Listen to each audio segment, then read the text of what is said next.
ꯑꯩꯁꯨ ꯃꯍꯧꯁꯥꯒꯨꯝ ꯃꯤꯌꯥꯝꯒꯤꯗꯃꯛ ꯅꯨꯡꯉꯥꯏꯔꯕ ꯐꯨꯡꯒꯥ ꯋꯥꯔꯤ ꯑꯃ ꯄꯨꯗꯨꯅ ꯂꯥꯛꯆꯔꯤ. ꯋꯥꯔꯤ ꯑꯁꯤꯕꯨ ꯊꯥꯕꯤꯔꯛꯄꯅ ꯃꯆꯥ ꯊꯣꯛꯁ. ꯋꯥꯔꯤ ꯃꯃꯤꯡꯅ ꯂꯨꯈ꯭ꯔꯥꯕꯤ ꯃꯆꯥꯅ ꯁꯣꯔꯥꯔꯦꯟꯒꯤ ꯃꯆꯥꯅꯨꯄꯤ ꯂꯧꯈꯤꯕ. ꯊꯥꯏꯅ ꯃꯇꯝ ꯑꯃꯗ ꯃꯃꯥ ꯂꯨꯈ꯭ꯔꯥꯕꯤꯅ ꯋꯥꯅ ꯌꯣꯛꯆꯔꯛꯄ ꯇꯣꯝꯄꯣꯛ ꯀꯧꯕ ꯅꯨꯄꯥ ꯑꯃ ꯂꯩꯔꯝꯃꯤ. ꯃꯃꯥꯅ ꯀꯩꯊꯦꯜꯗ ꯄꯣꯠ ꯌꯣꯟꯗꯨꯅ ꯈꯨꯜ ꯂꯩꯀꯥꯏꯗꯒꯤ ꯆꯦꯡ ꯆꯥꯛ ꯈꯔꯅꯤ ꯇꯧꯗꯨꯅ ꯇꯣꯝꯄꯣꯛ ꯑꯁꯤ ꯄꯥꯈꯪ ꯐꯥꯔꯛꯂꯤ. ꯃꯃꯥꯒꯤ ꯃꯇꯦꯡ ꯄꯥꯡꯕ ꯉꯝꯂꯛꯂꯤ. ꯃꯃꯥ ꯑꯁꯣꯟꯕꯤꯅ ꯃꯆꯥ ꯇꯣꯝꯄꯣꯛꯄꯨ ꯀꯔꯤꯗ ꯁꯣꯏꯈꯤꯒꯗꯒꯦ ꯈꯟꯗꯨꯅ ꯀꯦꯅ ꯅꯧꯅ ꯌꯣꯛꯆꯔꯛꯏ. ꯑꯗꯨꯕꯨ ꯏꯃꯨꯡꯒꯤ ꯑꯋꯥꯠꯄꯅ ꯅꯣꯡꯃ ꯅꯣꯡꯃꯒꯤ ꯑꯁꯨꯝ ꯍꯦꯟꯖꯤꯜꯂꯛꯏ. ꯃꯃꯥꯁꯨ ꯑꯍꯟ ꯑꯣꯏꯁꯤꯜꯂꯛꯂꯕꯅꯤꯅ ꯁꯦꯜ ꯇꯥꯟꯕꯗ ꯋꯥꯁꯤꯜꯂꯛꯂꯤ. ꯅꯣꯡꯃ ꯅꯨꯃꯤꯠ ꯑꯃꯗꯤ ꯇꯣꯝꯄꯣꯛꯀꯤ ꯃꯃꯥ ꯑꯗꯨ ꯀꯩꯊꯦꯜ ꯀꯥꯕ ꯉꯝꯗꯅ ꯐꯃꯨꯡꯗꯒꯤ ꯍꯧꯒꯠꯄ ꯉꯝꯗꯅ ꯅꯥꯗꯨꯅ ꯂꯩꯔꯦ. ꯇꯣꯝꯄꯣꯛꯅ "ꯏꯃꯥ, ꯏꯃꯥ, ꯇꯥꯕ꯭ꯔꯣ?" ꯇꯥꯏ. "ꯏꯃꯥ, ꯏꯁꯤꯡ ꯑꯁꯥꯕꯁꯦ ꯈꯔ ꯊꯛꯆꯤꯟꯁꯤꯁꯦ." "ꯏꯕꯨꯡꯉꯣ, ꯏꯃꯥ ꯀꯔꯤꯁꯨ ꯊꯛꯅꯤꯡꯗꯦ. ꯏꯃꯥ, ꯏꯁꯥꯁꯦ ꯌꯥꯝꯅ ꯅꯨꯡꯉꯥꯏꯇꯦ. ꯆꯤꯜꯂꯩꯁꯦ 8-9 ꯈꯥꯔꯦ." "ꯍꯣꯏꯕ ꯏꯃꯥ, ꯑꯗꯣ ꯏꯁꯤꯡ ꯑꯁꯥꯕꯁꯦ ꯈꯤꯇꯪ ꯊꯛꯆꯤꯟꯁꯤꯁꯦ.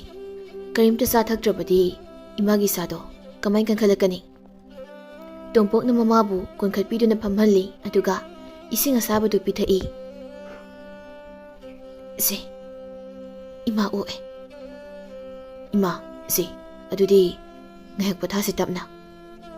ꯇꯣꯝꯄꯣꯛ ꯃꯃꯥꯕꯨ ꯄꯣꯊꯥꯍꯜꯂꯝꯂꯒ ꯃꯃꯥ ꯄꯤꯖꯅꯕ ꯆꯥꯛ ꯊꯣꯡꯒꯦ ꯍꯥꯏꯗꯨꯅ ꯆꯦꯡꯐꯨ ꯐꯥꯛꯂꯨꯕꯗ ꯆꯦꯡꯗꯤ ꯈꯨꯌꯥ ꯑꯃꯗꯒꯤ ꯍꯦꯟꯅ ꯌꯥꯎꯔꯝꯗ꯭ꯔꯤ. "ꯆꯦꯡꯁꯤꯗꯤ ꯑꯃꯠꯇ ꯂꯩꯇꯦꯅꯦꯍꯦ. ꯑꯁ, ꯀꯝꯗꯧꯅꯤ ꯇꯧꯔꯤꯁꯤꯗꯤ?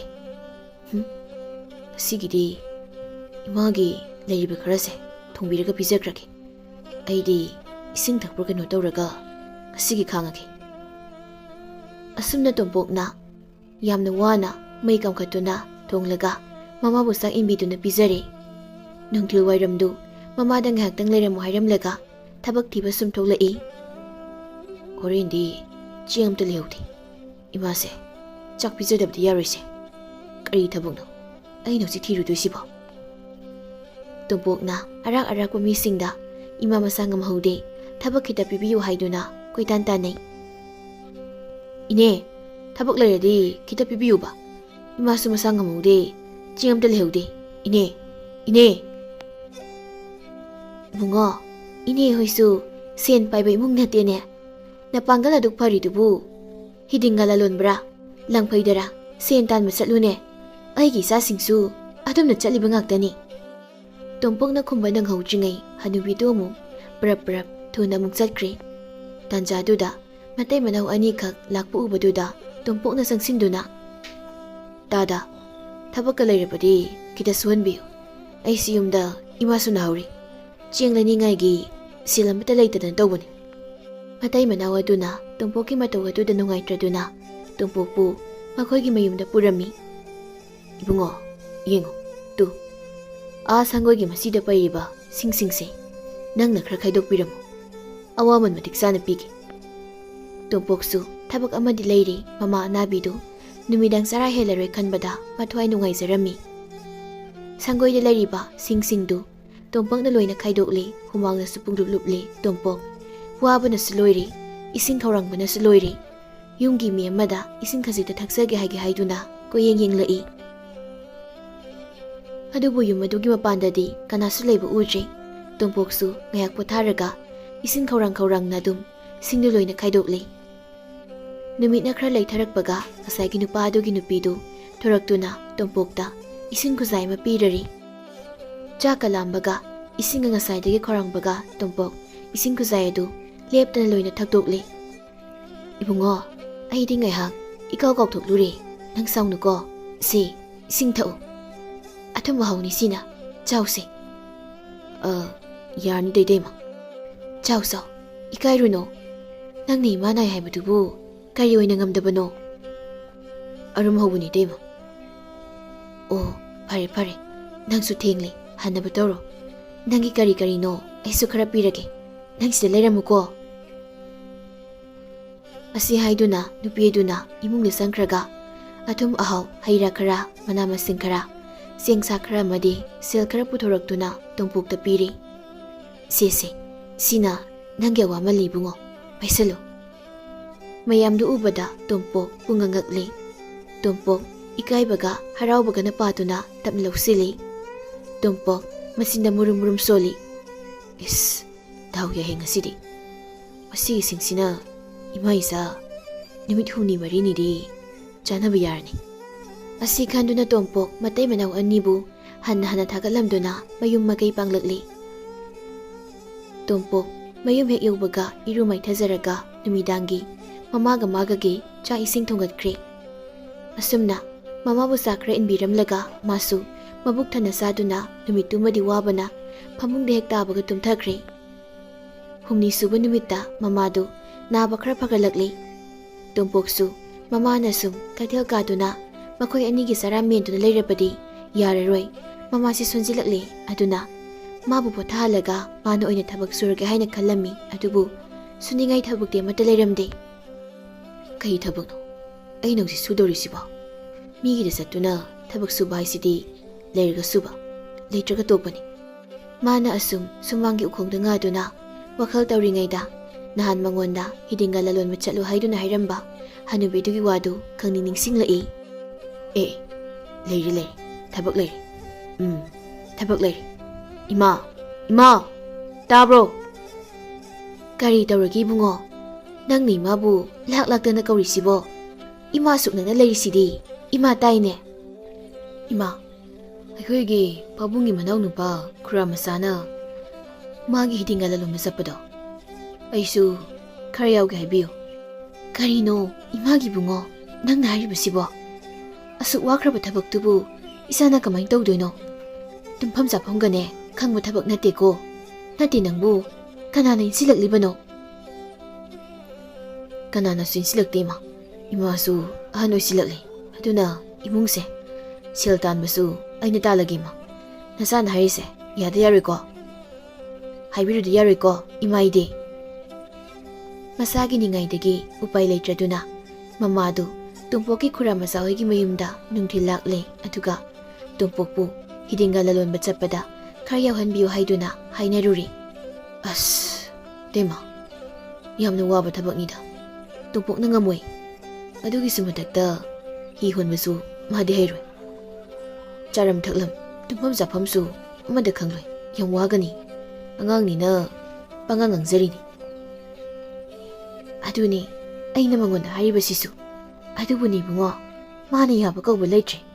ꯈꯨꯔꯥ ꯃꯆꯥꯒ ꯍꯤꯗꯤꯡꯒ ꯂꯂꯣꯟꯕ ꯆꯠꯂꯅꯤ ꯍꯥꯏꯗꯅ ꯃꯨꯛꯇꯅ ꯂꯩꯈ꯭ꯔꯦ. ꯑꯗꯨꯅ ꯍꯟꯗꯛ ꯃꯨꯛꯇꯤ ꯅꯪꯅ ꯃꯥꯕꯨ ꯌꯥꯎꯍꯟꯕꯤꯔꯣ. ꯃꯇꯨꯡꯗꯤ ꯃꯥꯅ ꯋꯥꯕꯗꯣ ꯈꯪꯂꯀꯥꯟꯗ ꯋꯥꯔꯒ ꯃꯥꯏꯅ ꯇꯣꯛꯆꯅꯤ. ꯍꯣꯏ ꯐꯔꯦ ꯏꯇꯩꯃ, ꯃꯥꯅ ꯌꯥꯗ꯭ꯔꯕꯅꯤꯅ ꯀꯝꯗꯧꯅꯤ? ꯍꯌꯦꯡꯁꯦ ꯑꯩꯒ ꯆꯠꯂꯁꯦ ꯍꯥꯏꯗꯨꯅ ꯈꯔ ꯍꯥꯏꯕꯤꯔꯣ. ꯑꯁꯨꯝꯅ ꯃꯈꯨꯔꯥꯗꯨꯁꯨ ꯌꯥꯗꯤ ꯌꯥꯅꯤꯡꯗ ꯎꯄꯥꯏ ꯂꯩꯇꯗꯨꯅ ꯌꯥꯊꯣꯛꯈ꯭ꯔꯦ. ꯅꯣꯡ ꯍꯦꯛ ꯉꯥꯟꯕꯒ ꯇꯣꯝꯄꯣꯛ ꯆꯥꯉꯟ ꯆꯥꯔꯒ ꯈꯨꯔꯥ ꯃꯆꯥꯒ ꯍꯤꯗꯤꯡꯒ ꯂꯂꯣꯟꯕ ꯆꯠꯈ꯭ꯔꯦ. ꯃꯃꯥꯗꯤ ꯃꯆꯥꯅꯨꯄꯥ ꯇꯣꯝꯄꯣꯛꯄꯨ ꯀꯔꯝ ꯊꯣꯛꯂꯒꯕ ꯈꯟꯕꯗ ꯂꯩꯐꯝ ꯆꯥꯐꯝ ꯈꯪꯍꯧꯗ꯭ꯔꯦ. ꯇꯣꯝꯄꯣꯛ ꯑꯃꯗꯤ ꯈꯨꯔꯥ ꯃꯆꯥ ꯑꯅꯤꯗꯨ ꯅꯨꯃꯤꯠ ꯅꯤꯅꯤ ꯍꯨꯝꯅꯤ ꯂꯦꯞꯇꯅ ꯍꯤ ꯍꯣꯟꯗꯨꯅ ꯑꯁꯨꯝ ꯂꯥꯛꯄꯅ ꯑꯇꯣꯞꯄ ꯂꯝ ꯑꯃ ꯌꯧꯔꯝꯃꯤ. ꯍꯥꯏꯔꯤꯕ ꯂꯝ ꯑꯁꯤꯗ ꯃꯤꯗꯤ ꯂꯥꯏꯔꯗꯅ ꯖꯤꯕ ꯄꯥꯟꯕ ꯑꯃꯠꯇ ꯂꯩꯔꯝꯗꯦ. ꯍꯤꯡꯆꯥꯕ ꯑꯃꯅ ꯖꯤꯕ ꯄꯥꯟꯕ ꯃꯤꯁꯤꯡꯕꯨ ꯂꯣꯏꯅ ꯆꯥꯊꯣꯛꯈꯤꯕꯅ ꯀꯅꯥꯁꯨ ꯂꯩꯕ ꯎꯔꯝꯗꯦ. ꯇꯣꯝꯄꯣꯛ, ꯃꯐꯝꯁꯤ ꯃꯤꯁꯨ ꯑꯃꯠꯇ ꯇꯥꯕ ꯎꯗꯦ. ꯑꯗꯨꯕꯨ ꯅꯤꯅꯤ ꯍꯨꯝꯅꯤ ꯂꯦꯞꯇꯅ ꯍꯤ ꯍꯣꯟꯕꯒꯤ ꯋꯥꯕꯅ ꯂꯣꯏꯔꯦ. ꯉꯥꯏꯍꯥꯛ ꯄꯣꯊꯥꯈꯤꯁꯤ. ꯍꯣꯏ ꯈꯨꯔꯥꯝꯆꯥ. ꯍꯤꯗꯣ ꯂꯩꯔꯥꯏꯗ ꯄꯨꯟꯁꯤꯁꯤ. ꯀꯗꯥꯏ? ꯅꯪ ꯍꯤꯁꯤ ꯅꯤꯡꯊꯤꯅ ꯁꯪꯂꯝꯃꯨꯀꯣ. ꯈꯨꯔꯥ, ꯑꯩꯈꯣꯏ ꯑꯅꯤꯅ ꯆꯥꯕ ꯌꯥꯕ ꯀꯔꯤ ꯂꯩ ꯍꯥꯏꯕꯗꯣ ꯌꯦꯡꯂꯨꯈꯤꯒꯦꯀꯣ. ꯍꯣꯏ ꯈꯨꯔꯥ. ꯃꯈꯨꯔꯥꯁꯨ ꯇꯣꯝꯄꯣꯛꯄꯨ ꯍꯤ ꯁꯪꯍꯜꯂꯝꯂꯒ ꯆꯥꯅ ꯊꯛꯅꯕ ꯀꯔꯤ ꯂꯩ ꯍꯥꯏꯗꯨꯅ ꯀꯣꯏꯅ ꯊꯤꯕ ꯆꯠꯈ꯭ꯔꯦ. ꯃꯈꯨꯔꯥ ꯆꯠꯈꯤꯕ ꯃꯇꯨꯡ ꯉꯥꯏꯍꯥꯛ ꯂꯩꯔꯒ ꯇꯣꯝꯄꯣꯛ ꯋꯥꯃꯟꯗꯨꯅ ꯑꯁꯨꯝ ꯎꯏꯔꯤ ꯇꯧꯔꯛꯄꯒ ꯅꯨꯄꯤ ꯃꯆꯥ ꯂꯩꯁꯥꯕꯤ ꯈꯔ ꯋꯥꯔꯤ ꯁꯥꯟꯅꯕꯒꯤ ꯅꯣꯛꯄꯒꯤ ꯃꯈꯣꯜ ꯇꯥꯔꯛꯂꯝꯃꯤ. ꯃꯈꯣꯜꯗꯨ ꯇꯥꯕꯗ ꯇꯣꯝꯄꯣꯛ ꯎꯏꯔꯝꯕꯗꯒꯤ ꯈꯪꯄ꯭ꯔꯦꯛ ꯈꯪꯉꯤ. ꯑꯁ, ꯀꯥꯏꯗꯩ ꯅꯨꯄꯤꯒꯤ ꯃꯈꯣꯜꯅꯣ ꯁꯤꯗꯤ? ꯉꯁꯥꯏꯗꯤ ꯃꯤ ꯑꯃꯇ ꯂꯩꯕ ꯃꯥꯟꯗꯦ. ꯀꯔꯣꯝꯗꯅꯣ ꯃꯈꯣꯜꯁꯤꯗꯤ? ꯑꯣ, ꯑꯁꯣꯝꯗꯅꯤ.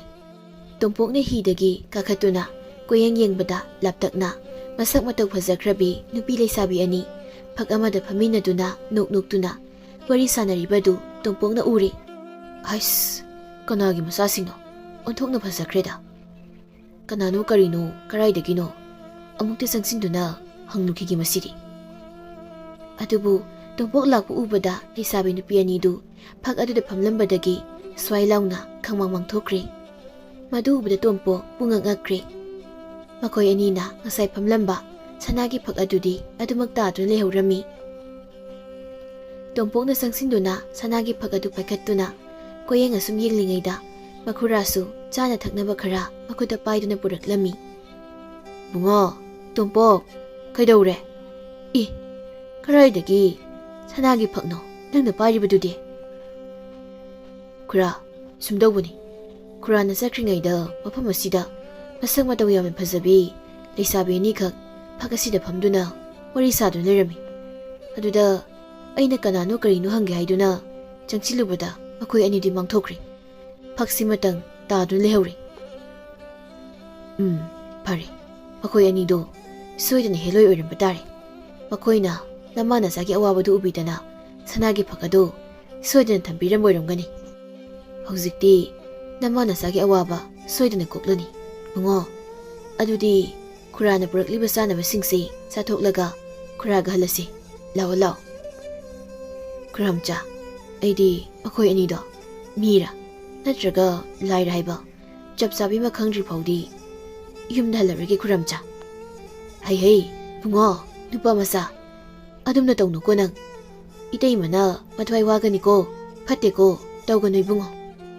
Khuramcha nasabu warobino se Khura phagasi Khurana imada khara pibiram masa aina pirakpani haiduna tambiyu. Khuramchana phana themlabasu Tumpokna hankiroi haini yadrabada makhuradusu pai leitre. Phare Tumpok, nangna ma yadrabanina nang mafam asida lehoro. Adubu ngasidagi 8 suba numita Khura amuk mafam asida lakani. Nang akoy anibu mira laira khangdoklaga famsida lengdana leramgadabani ko. Hoi Khura, imada pakhatanaba khara tambiyu ko Khura. Khuramchadu asumna hairamlaga masu sanagi phak adu puduna mayumda muk hankri. Mafam aduda Tumpokti nupising adu mira laira thinaba haidun lehorami. Asumdana Tumpokna thengnariba nupi anidu asama leisabi oiramdi masak matau phajariba mating magusu yamna lerami. Makoy ani adu amana Sorare ningthaugi masanupi Sileima aduga amana Pata Laibaki ningthaugi masanupi Penu leima oirami. Makoy ani asi pikraba hayeng macha onbasu ngamlami. Ngasaygi nupi ani adu wari sanaramba jagaduda sangsinduna Tumpok kari lai haiduna koina yenglami. Mafam asida aina makoyni si mira laira thibada kanagadaba posa kharadi soida lerumgani se. Koina yenglakpada chawraba nupa asauba ma leiribadu Tumpokna uri. Ais, asida nungpak amadi leina. Asi changsin hekta yengise. Nungpak adu Tumpokna yamna wana ingkatuna yenglubada surung ama thengnari. Surung ni he. Nungpak asina khumsinun thami boire. Aina soida changsilaga kari lerumgani haibada chumidana maside. Kanade sidi surung sida sangduna ngasaygi nupi anido hekta thirurageda. Tumpok mamkraba surung aduda sangsinduna leisabi ani adubu thiba sumsum lakle. Phana sana laklabagi tungda anganba suruk khara uba haurakle. Surunggi lambi loisilaktuna anganba mafam ama tarakle. Mana lakliba mafam adu Pata Laibak oirami. Jiba panba sa useg amata laibagi mami uramde. Tumpokna sum koin yenglakpada koidana phajaraba pukri ama leibadu urami. Pukri sida nganu thangung ani khak sakta dun leiba thengnerami. Pukri adugi mapanda penu leimana iruzaba loiraduna masam asangbadu samjet manba mana hatuna leibadu Tumpokna ururi. Ai, sigi nupi sidi ngasay mangkiba leisabi ni dugi manungda amani ni he. Sidi lumdune hekta yengageda. Tompok Penu Leima uhandana tuminna napi marum amada sangsinduna lotuna Penu Leima gi manak yongnaba sangsingkraga Penu Leima gi khudang pairuri Penu Leima su magi khudang pairakpaduda mamai fat laithorakpada ngasai makhogi manakta changsilakiba nupaduna haiba khangli Penu Leimana masinda soli as ngasai hayingoduna mangkibani hausikti upai leitradana Ibema nangmu khoyum laira natragana taibang mira asengmudu hayo Penu Leima su upai leitraduna khumlai aise Patal Ningthaugi masanupini imingna Penu Leima kawi nangmu ngasai Sorare Ningthaugi masanupi aiki tasi leimaga phamduna wari sanaringaida changlakiba nupaduna tabra Mani nupadu aini nakhoi anibu mire laira khangge haiduna aini thirakpani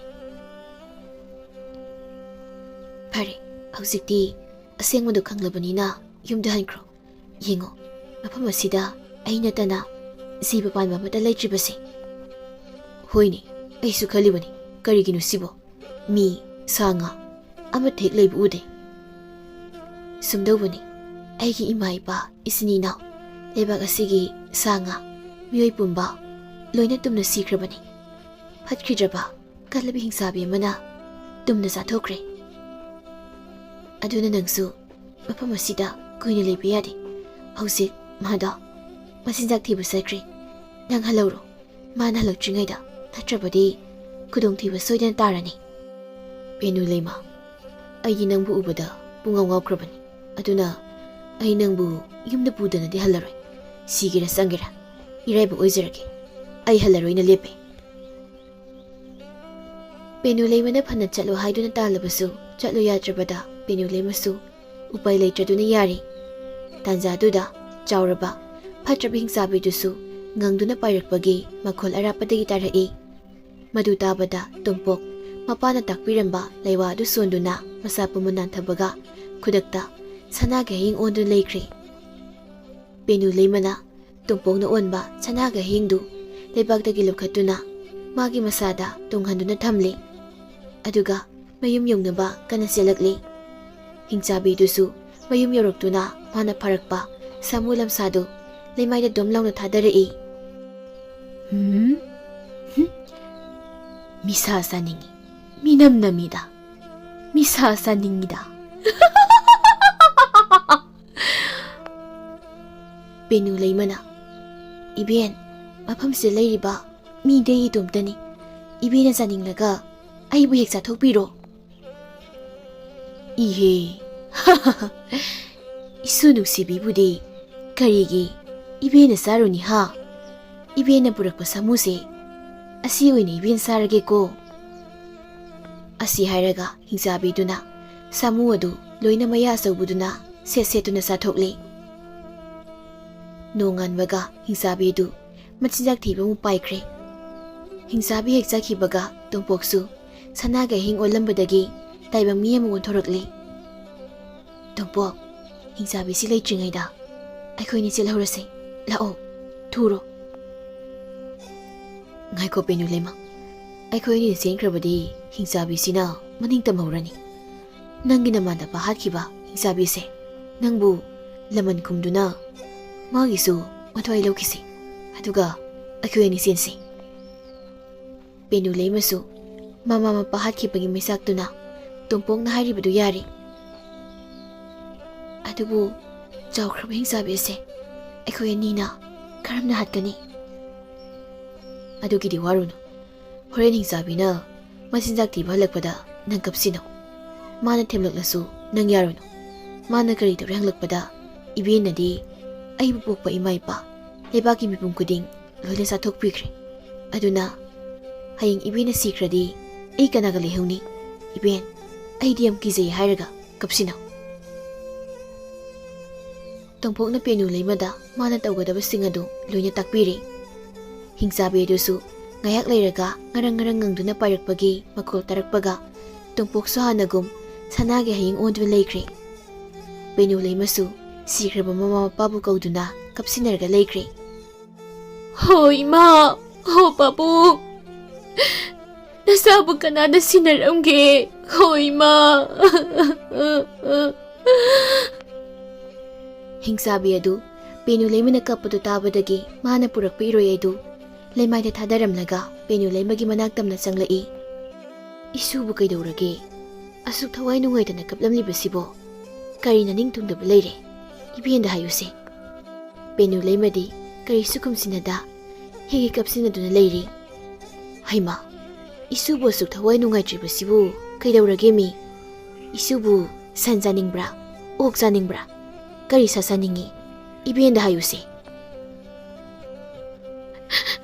Ibiyan. Ay kari susaningdi. Ibiyan. Ay pugning yam na nungsiye Ibiyan. Adubo ba? Kari taurage. Ibiyan da hayudana. Ibiyan na ngamba oiradi. Ibiyan tawke haridana. Nang na haidrabadi. Ibiyan na karam na khangni. Ibiyan na di. Aigi ima ipa. Aduga. Lebak asigi miyoising. Loina chathokpikre. Amata lemhauj.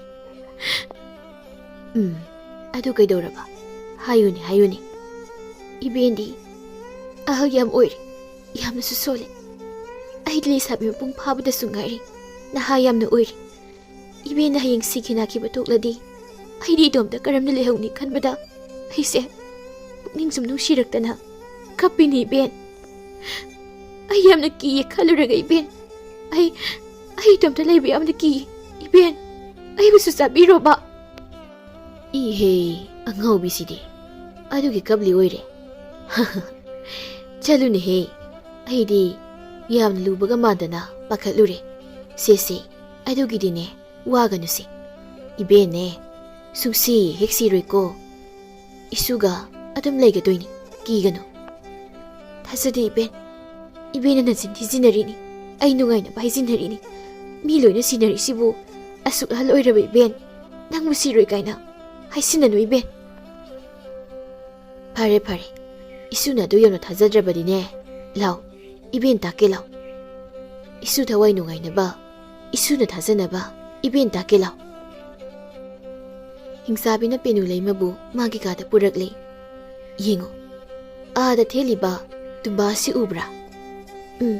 Uy Ben. Mase. Na Ben ay gikok ni. Aduga yingoy. Da theli ba? Lirung tiyan na sina. Na Ben ay gidi ikwang ni. Aduga. Asum thang budalay riba. Sembang mako na si. Asidi yaw riba. Sembang mga asina. Na Ben ay gidi taway mga ni. Hari bosi nga si. Asina lariba makaydi. Na Ben ay di. Siba ka ba nairoy da ba ni? Asing baro, Iben nang naharise. Hay ma, asing ba ni ne? Hauzik pa ba nang Iben mo tazadri baro? Tazay Iben, atudi, ay dumda layroy ko. Iben ka dumlayran ko. Ayam na haraway to di Iben. Layra da ba ni? Isu Iben po na nung nga nilay ko doy ni. Ang hobby sidi. Ay nanahan kay Iben ako ay nasakibada pakaluri sidi. Iben, ay siyam na pangi ko. Si Daydi, Iben na sa ning masalo. Kuning ba koyo? Iben si Rick hanga ba nina? Ay na, yung sang dun layramge. Aduni. Isu, wakal nungay na, haraw na dumlayo. Ado hayang di. Isu kikari pubira uge, hayo na. Iben, hayang di. Nasugi, ahaw ba, hayra. Amun ba, makal mayam ma, hikpiraw ko. Penulay masu, hingsabi du, sirare haiduna, haraw sinarami.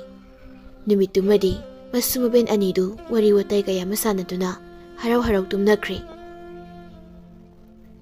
Makoy anin sana riba wari singa dusu, sanagi hing uwan lay riba, tumpok na, sitna na loy na tarami. Noongan baga, hingsabi dusu, hanagum, matsinjak tiba sa kri. Hingsabi sa kibaga, tumpok su, taybang miya muwan thorakli. Hingsabi hat na ba lambi kang labanina, makoy ani kudak asida, hingsabi asi, halas si haidun hainari. Penulay ma, matam laytri, kanadi, hingsabi do halam laga, ay koy ni, jengkrasi. Sumtin na dalay rabadi, apaboy ragloy. Hoy, pare, halas sila o. Makoy ani do, hingsabi do kikadun sang duna, ꯇꯣꯝꯄꯣꯛꯅ ꯀꯥ ꯑꯗꯨꯗ ꯍꯤꯡꯆꯥꯕꯤꯗꯨꯒꯤ ꯃꯈ꯭ꯋꯥꯡꯅ ꯍꯥꯏꯔꯤꯕ ꯂꯤꯔꯨꯡ ten ꯑꯗꯨ ꯇꯥꯛ ꯄꯥꯏꯈ꯭ꯔꯦ꯫ ꯑꯁꯣꯝꯗꯅ ꯂꯩꯔꯦꯟ ꯑꯆꯧꯕ ꯑꯃ ꯐꯥꯒꯦ ꯍꯥꯏꯗꯨꯅ ꯇꯧꯔꯝꯕ ꯍꯤꯡꯆꯥꯕꯤꯗꯨ two ꯀ꯭ꯌꯥꯎ ꯆꯨꯡꯉꯤ ꯃꯁꯥꯗꯨ ꯑꯁꯨꯝ ꯁꯣꯟꯊꯔꯛꯂꯝꯃꯤ꯫ ꯑꯩꯁ ꯀꯔꯤꯅꯣ ꯍꯛꯆꯥꯡꯁꯤꯗꯤ ꯁꯤꯗꯤ ꯃꯑꯣꯡ ꯑꯃꯅꯤꯅ ꯃꯇꯥ ꯑꯃꯅꯤꯅ ꯁꯤꯗꯤ꯫ ꯍꯤꯡꯆꯥꯕꯤꯗꯨꯅ ꯄꯨꯛꯅꯤꯡꯗ ꯁꯨꯝ ꯆꯤꯡꯅꯔꯛꯇꯨꯅ ꯂꯩꯔꯦꯟ ꯐꯥꯕ ꯇꯣꯛꯇꯨꯅ ꯃꯌꯨꯝ ꯇꯝꯅ ꯉꯪꯗꯨꯅ ꯄꯥꯏꯔꯛꯂꯦ꯫ ꯍꯤꯡꯆꯥꯕꯤꯅ ꯑꯔꯥꯞꯄꯗꯒꯤ ꯂꯥꯎꯈꯣꯡꯗꯨꯅ ꯁꯞꯇ꯭ꯔ ꯑꯃꯒ ꯂꯣꯏꯅꯅ ꯄꯥꯏꯔꯛꯄꯗꯨ ꯇꯥꯕꯗ ꯇꯣꯝꯄꯣꯛꯅ ꯍꯤꯡꯆꯥꯕꯤꯗꯨꯒꯤ ꯂꯤꯔꯨꯡ ꯇꯦꯟ ꯑꯗꯨ ꯃꯇꯨꯞ ꯑꯅꯤ ꯊꯣꯛꯅ ꯄꯦꯛ ꯂꯥꯎꯅ ꯊꯨꯗꯦꯛꯂꯦ꯫ ꯂꯤꯔꯨꯡ ꯑꯗꯨ ꯍꯦꯛ ꯇꯦꯛꯄꯒ ꯍꯤꯡꯆꯥꯕꯤꯗꯨꯁꯨ ꯃꯈ꯭ꯋꯥꯡ ꯇꯦꯛꯂꯦ꯫ ꯃꯈ꯭ꯋꯥꯡ ꯇꯦꯛꯂꯕꯗ ꯍꯤꯡꯆꯥꯕꯤꯗꯨ ꯃꯩ ꯍꯧꯅ ꯁꯥꯎꯗꯨꯅ ꯃꯈ꯭ꯋꯥꯡ ꯑꯗꯨ ꯁꯣꯔꯣ ꯆꯤꯡꯗꯨꯅ ꯄꯦꯅꯨ ꯂꯩꯃ ꯍꯥꯠꯂꯒꯦ ꯈꯟꯗꯨꯅ ꯃꯌꯨꯝ ꯌꯧꯅꯕ ꯄꯥꯏꯔꯛꯂꯦ꯫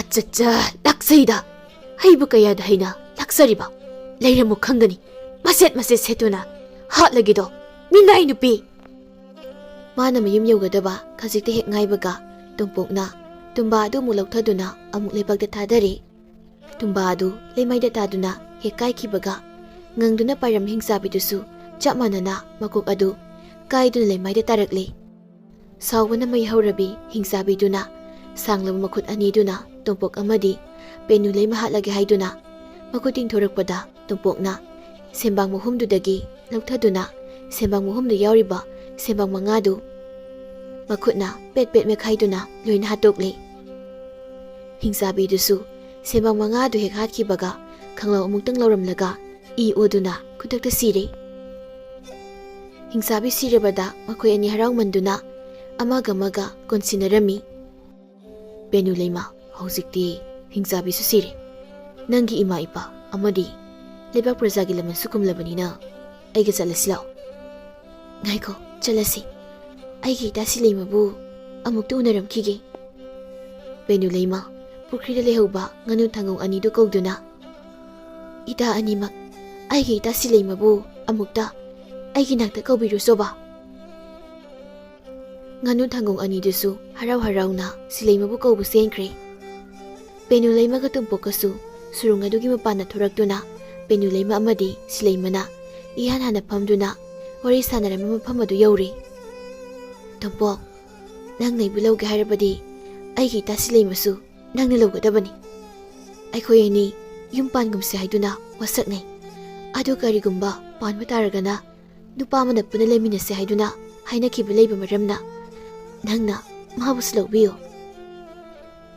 ꯄꯦꯅꯨ ꯂꯩꯃꯅ ꯑꯃꯨꯛ ꯃꯈꯥ ꯇꯥꯔꯛꯏ꯫ ꯑꯩꯈꯣꯏ ꯑꯅꯤ ꯁꯨꯔꯨꯡ ꯑꯁꯤꯗ ꯂꯣꯠꯇꯨꯅ ꯂꯩꯔꯨꯁꯤ꯫ ꯍꯣꯔꯦꯟ ꯑꯩꯒꯤ ꯏꯇꯥ ꯁꯤꯂꯩꯃꯗꯣ ꯁꯨꯔꯨꯡꯗꯒꯤ ꯑꯩꯕꯨ ꯆꯤꯡꯈꯠꯀꯦ ꯍꯥꯏꯗꯨꯅ ꯃꯈꯨꯠ ꯇꯤꯡꯊꯣꯔꯛꯄꯒ ꯅꯪꯅ ꯃꯥꯒꯤ ꯈꯨꯗꯥꯡꯗꯣ ꯇꯥꯞ ꯂꯥꯎꯅ ꯄꯥꯏꯍꯧ꯫ ꯇꯣꯝꯄꯣꯛꯁꯨ ꯄꯦꯅꯨ ꯂꯩꯃꯒꯤ ꯋꯥꯗꯨ ꯌꯥꯔꯗꯨꯅ ꯃꯈꯣꯏ ꯑꯅꯤ ꯁꯨꯔꯨꯡ ꯃꯅꯨꯡꯗ ꯂꯣꯠꯇꯨꯅ ꯁꯤꯂꯩꯃ ꯂꯥꯛꯄ ꯉꯥꯏꯗꯨꯅ ꯂꯩꯈ꯭ꯔꯦ꯫ ꯉꯥꯏꯍꯥꯛ ꯂꯩꯔꯒ ꯁꯤꯂꯩꯃꯁꯨ ꯂꯥꯛꯇꯨꯅ ꯃꯐꯝ ꯑꯗꯨ ꯌꯧꯔꯗꯨꯅ ꯃꯇꯥ ꯄꯦꯅꯨ ꯂꯩꯃꯕꯨ ꯀꯧꯕ ꯍꯧꯔꯛꯂꯦ꯫